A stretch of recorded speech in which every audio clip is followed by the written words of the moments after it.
Hello friends, welcome our channel Rukmani's மாடி தோட்டம் channel. நான் உங்களை வரவேற்கிறதுக்கு முன்னாடி நம்ம மாடி தோட்டத்தில் இருக்கிற மல்லிகைப்பூ எல்லாம் எப்படி வரவேற்க பாருங்க. மொட்டு பாருங்க எவ்வளோ பெருசாக இருக்குது, எவ்வளோ பூ பறிச்சிருக்கேன் பாருங்க. மே மாதத்துக்கு முன்னாடி பார்த்தீங்கன்னா நிறைய பூ பறித்து வீடியோ கொடுத்துருப்பாங்க. ஒவ்வொரு முறை பறிக்கிறப்போ டெய்லி வந்து 1 முழம் 2 முழம் அளவுக்குலாம் வந்ததுங்க, அவ்வளோ பூ வருங்க. ஆனால் மொட்டு கொஞ்சம் அப்போல்லாம் சின்ன சின்னதாக இருந்தங்க, அதனால் இந்த வாட்டி கொஞ்சம் உரம் கொடுத்தங்க. வேப்பம் புண்ணாக்கு, ஆட்டு உரம் எல்லாம் கொடுத்துங்க. காய்கறி வேஸ்டெல்லாம் ஊற வச்சு கூட அந்த தண்ணி ஒரு வாரத்துக்கு மேலே புளிக்க வச்சிடணும். நல்லா புளிச்ச பிறகு கொடுத்தாங்க. இந்த உரமெல்லாம் கொடுத்த பிறகு மொட்டு எவ்வளோ பெருசு பெருசாக இருக்குது பாரு. 2 தொட்டில் தாங்க இங்கே வச்சுருக்குறாங்க, நிறைய தொட்டியில் கூட வச்சிருக்கீங்க. இங்கே 2 தொட்டியில், அங்கே ஒரு தொட்டியில் வச்சுருக்கேங்க. 3 செடி தான் மேலே மாடியில் வச்சுருக்கேங்க. அந்த 3 செடியில் பறிக்கிற பூவே 1 முழம் 2 முழம் வருங்க. ஆனால் தொட்டிலாம் ரொம்ப பெரிய தொட்டிலாம் கொடுத்து வளர்த்துருக்க மாட்டாங்க, எல்லாமே வந்து சின்ன சின்ன தொட்டி தாங்க. நம்ம மாடி தோட்டத்தில் அதிகமாக இருக்கிற தொட்டி எதுன்னு பார்த்தீங்கன்னா வாட்டர் கேன் தான் வச்சுருப்பாங்க அதிகமாக. அதில் தான் இந்த மல்லிகைப்பூ செடி 4 வருஷத்துக்கு மேலே வச்சிருக்கேன். இந்த வாட்டர் கேன்லேயே 4 வருஷத்துக்கு மேலே வச்சிருக்கேன்.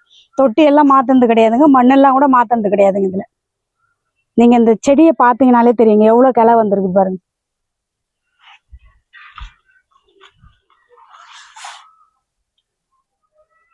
எவ்வளோ அடர்த்தியாக வளர்ந்துருக்கு பாருங்க. நான் நடுறப்போ சின்ன குச்சியாக தான் கட் பண்ணி நட்டேங்க. இது செடியாக கூட வாங்கி வைக்கலைங்க, கிளையாக கட் பண்ணின்னு வந்து தான் நட்டேங்க. ஆனால் பூ நல்லா அடர்த்தியாக இருக்குங்க, 2-3 அடுக்கு வருங்க. இந்த செடி ஃபுல்லாவே மொட்டா இருக்குது.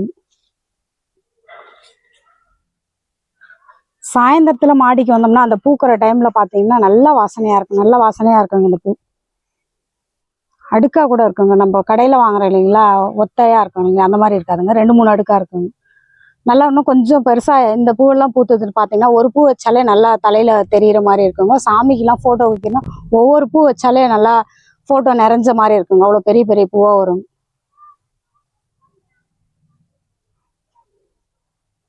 இது சின்ன செடியா வந்து நர்சரியில தான் வாங்கி வச்சுங்க, அது கீழே இருக்குதுங்க. அதுல இருந்து உடச்சுன்னு வந்து தான் கிளைங்களை வந்து மேலே வச்சுங்க. இது வச்சு 4 வருஷம் ஆகுதுங்க. அங்க ஒரு தொட்டியில வச்சிருக்கோங்க, அது போன வருஷம் தான் வச்சுங்க. அதுலயும் பூ பூக்க ஆரம்பிச்சிடுச்சுங்க. நம்ம நல்லா முதிர்ச்சியான கிளைய உடச்சி வச்சோம்னா 1 வருஷத்துலேயே பூக்க ஆரம்பிச்சிருக்கு. மல்லி முள்ளெல்லாம் ஈஸியா வச்சு வளர்க்கலாங்க, நீங்க பதியம் போட்டு ஈஸியா வளர்க்கலாங்க கிளைங்களை.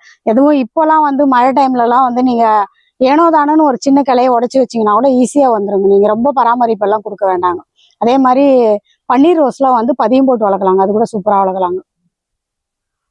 அங்கே இருக்கிற மல்லிகைப்பூ செடியும் பார்க்கலாங்க, எல்லாமே நிறைய மொட்டு இருக்குதுங்க. இங்கே இருக்குது பாருங்க இன்னொரு மல்லிகைப்பூ செடி, இதுலேயும் எப்படி வச்சிருக்கு, ஒவ்வொரு கொத்துலையும் எத்தனை மொட்டு இருக்குது பாருங்க. அந்த செடியிலேருந்து போன வருஷம் சின்ன கிளை தாங்க இதில் உடச்சி வச்சேங்க. இதில் கொஞ்சம் பெரிய பெரிய பூவாக வருதுங்க.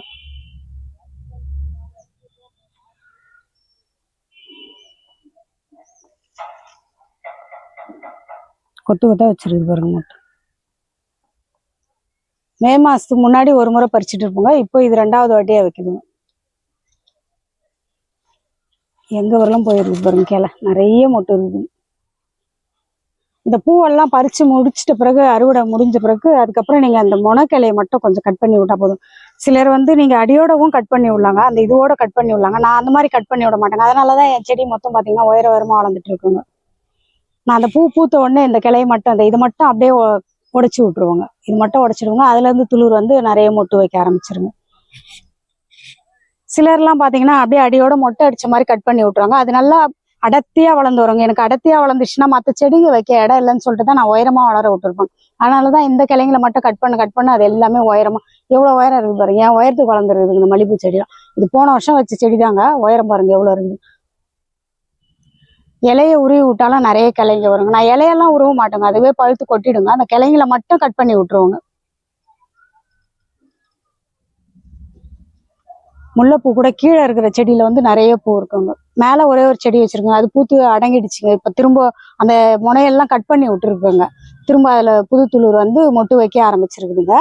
கீழே இருக்கிறது வந்து பூத்துனே தான் இருக்குதுங்க முல்லைப்பூ செடி. அது பக்கத்துல இங்க ஒரு பழமரம் இருக்கு பாருங்க, இது பீனட் பட்டர் ஃப்ரூட்டுங்க. இதை தமிழ்ல வேர்க்கடலை வெண்ணெய் பழம்னு சொல்லுவாங்க. இது பழுத்த பிறகு சாப்பிட்டோமா அந்த வெண்ணெய் சாப்பிட்ற மாதிரி சாஃப்டா இருக்குங்க, நல்லா இனிப்பா இருக்குங்க. ஃபுல்லா ரெட் கலரா வருங்க, பழம் சாப்பிட்றதுக்கு நல்லா இருக்குங்க. ஆனா அந்த ஆரஞ்சு கலரா இருக்குங்க, அப்போ சாப்பிட்டீங்கன்னா நீங்க அந்த விதையோடவே சேர்த்து சாப்பிடலாங்க. சூப்பரா அந்த வேர்க்கடலையை பச்சையா உரிச்சு சாப்பிட்டோம்னா எப்படி இருக்குமோ அதே மாதிரி இருக்குங்க. நல்ல டிஃப்ரெண்ட் டேஸ்டா இருக்கும், சூப்பரா இருக்கும். நிறைய காய்க்கும். குருவி தான் நிறைய சாப்பிடுங்க இந்த பழத்தை. ஃபுல்லா பழுத்த பிறகு பாத்தீங்கன்னா குருவிங்க நிறைய சாப்பிடுங்க இந்த பழத்தை. நல்ல இனிப்பா இருக்குங்க பழம். இது விதையில இருந்தே ஈஸியா வளர்க்கலாங்க. இது நான் போன வருஷம் விதைய எடுத்து போட்டு ஒரு செடி வளர்ந்ததுங்க. அதுல வந்து அவரைக்கொடி வளர்ந்ததுனால அந்த செடி கொஞ்சம் காய ஆரம்பிச்சிடுச்சு. அவரைக்கொடி நல்லா பெருசா வளர்ந்துடுச்சுங்க. அதனால அந்த சின்ன நாத்தா வந்ததுனால அந்த நாத்து காஞ்சிடுச்சுங்க. நான் இந்த வருஷம் விதை வந்ததுன்னா எடுத்து காட்டுறேன் பாருங்க. பூ ரொம்ப அழகா இருக்குங்க. எல்லோ கலர்ல குட்டி குட்டியா வைக்குங்க. போன வாட்டி கூட நிறைய பழம் வச்சுதுங்க. போன வாட்டி பழம் வைக்கிறப்பெல்லாம் பாத்தீங்கன்னா குருவிங்க எப்பயுமே இருந்ததுங்க. இந்த பழமரத்துக்கிட்ட குருவிங்க எப்பயுமே இருந்துன்னு இருக்குங்க. இப்ப இந்த வருஷம் கூட நம்ம குருவி கூடு கட்டி வச்சிருக்குதுங்க. நான் அந்த கூடு கூட காட்டுறேங்க. இங்க இருக்குது பாருங்க, குருவி கூடு கட்டி இருக்குது பாருங்க. அந்த இடத்துல வாட்டர் ஆப்பிள் பழமரமும் அவரை கொடியும் அப்படியே ஒன்னா படர்ந்துட்டு இருக்குதுங்க. அடர்த்தியா இருக்குதுங்க. அதுக்கு மேலேயே கட்டி வச்சிருக்குது. தேன் சிட்டு தாங்க இது. இந்த மாதிரி மாடி தோட்டம் அடர்த்தி ஆயிடுச்சுன்னா நிறைய கூண்டு கட்ட ஆரம்பிச்சிருங்க. இன்னும் முட்டைலாம் வைக்கலைங்க, இப்பதான் கட்ட ஆரம்பிச்சிருக்குதுங்க. ஒரு 4-5 வருஷமாவே பாத்தீங்கன்னா மாடி தோட்டத்துல கூடு கட்டி குஞ்சு பறிச்சு இங்கேயே அதுங்கெல்லாம் நல்லா பெருசாகி அதுக்கப்புறம் பறந்து போக ஆரம்பிச்சிருங்க. சூப்பரா இருக்குங்க. அது மாதிரி பாக்குறப்போ ஒவ்வொரு கூட்டுலயும் 3 முட்டை 4 முட்டை அந்த மாதிரி இருக்குங்க. அந்த தண்ணி ஊத்தெல்லாம் வந்தோம்னா அப்படியே தொட்டில தாவி தாவி போயிருக்குங்க. நான் ரொம்ப நல்லா இருக்குங்க பாக்குறதுக்கு. இந்த சிகப்பு தண்டுக்கீரை பாருங்க, ஒரே செடி தான் இருக்குதுங்க. இந்த தண்டையும் சமைக்கலாம், நம்ம கீரையும் சமைக்கலாங்க. முருங்கைக்காய் கட் பண்ணி போடுற மாதிரி கட் பண்ணி போட்டு காரக்குழம்பு வைக்கலாம், சாம்பார்ல போடலாம். சூப்பரா இருக்கும் இது. இந்த கீரையும் தனியாவே சமைக்கலாம். நிறைய விதை போட்டோங்க. நாத்து வந்து எல்லாமே அப்படியே மழைக்கு சரிஞ்சு எதுவாயிடுச்சுங்க. ஒரு தொட்டில நிறைய செடி இருக்குதுங்க. இது சிகப்பா, கீரையும் சிகப்பா இருக்குது, தண்டும் சிகப்பா இருக்குங்களா. இங்க இன்னொரு வெரைட்டி வருது பாருங்க. இது தண்டு மட்டும் சிகப்பா இருக்குங்க, கீரை பச்சை கலரா இருக்கும்.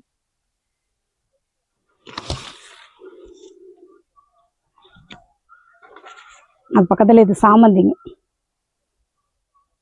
இந்த எல்லோ கலர் சாமந்தி வச்சோம்னா பாலினேஷன் நல்லா நடந்து அறுவடை நிறைய கிடைக்குங்க. நான் போன வருஷம் தான் விதை வாங்கிட்டு வந்து போட்டு போன வருஷம் நிறைய இருந்ததுங்க. இப்போ ஒரு 4 செடி மட்டும் ஒரே ஒரு தொட்டில பூ விழுந்துட்டு அதுல இருந்து முளைச்சு வந்ததுங்க. அந்த 4 செடி மட்டும் மாத்தி நட்டுருப்போங்க. இப்போ திரும்ப விதை போட்டு விட்டுருக்குங்க. ஒரே ஒரு பூ எடுத்து வச்சிருந்தேங்க. அதுல இருந்து அந்த விதை போட்டுருக்கும். சூப்பரா இருக்குங்க. அந்த இதழ்கள்லாம் பாத்தீங்கன்னா சின்ன சின்னதா வருங்க, ரொம்ப பெருசு பெருசா வராதுங்க. நம்ம கடையில மாலையில கட்டி விற்கிறாங்களா அந்த மாதிரி இல்லைங்க, மெலிசா இருக்கும், ஊசி மாதிரி இருக்குங்க. நல்லா இருக்குங்க. நல்லா பெரிய பெரிய பூவா பூக்கும், நிறைய பூ வைக்குங்க. போன வருஷம் அவ்வளோ அழகா இருந்தது மாடி தோட்டத்துல. ஒரு 4-5 விதை தான் போட்டு வச்சிருந்தாங்க, ஆனால் அழகா இருந்தது. இந்த பாவக்காய் கூட நிறைய இருக்குது. மிதிப்பாகல் தாங்க இது. இவ்வளோதான் சைஸ் வருங்க, இதுக்கு மேலே பெருசாகாதுங்க.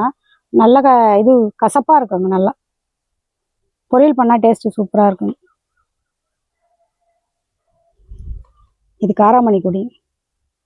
இலை பாருங்க எவ்வளோ பெருசு பெருசா இருக்குது ஒவ்வொன்றும். உரம் கொடுத்து மழை வந்ததுனாலே சூப்பரா வளர ஆரம்பிச்சிடுதுங்க. இது வந்து செடி அவரைங்க, மொட்டு வச்சிருக்குதுங்க. இங்க கிரீன் கலர் ரோஸ் இருக்கு பாருங்க.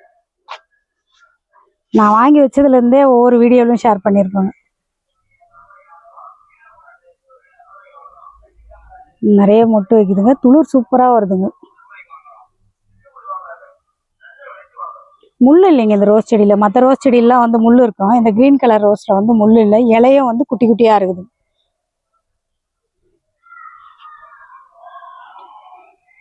இது ஏதோ தலையில இலைய வச்ச மாதிரியே இருக்குது பாருங்க, கிரீன் கலரா. இங்க இருக்குது பாருங்க முல்லைப்பூச்சி.